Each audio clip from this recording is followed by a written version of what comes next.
Assalomu alaykum aziz muxlis, kanalimizda yangi bo'lsangiz obuna bo'lishni unutmang. Sizlarga so'nggi xabarlarni yetkazishda davom etamiz.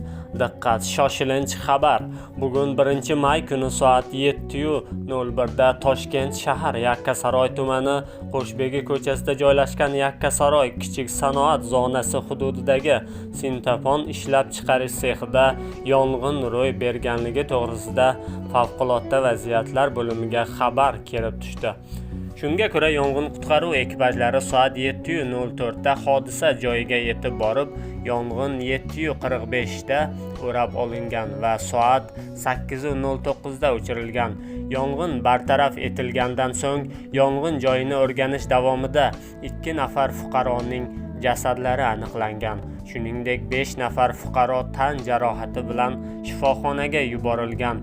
Yong'in ishlab chiqarishda texnologik jarayonni buzilish natijasida yuzaga kelganligi taxmin qilinmoqda. Yong'inni bartaraf etishga 11 ta asosiy, 6 ta maxsus turdagi yong'in o'chirish texnikalari jalb etilgan.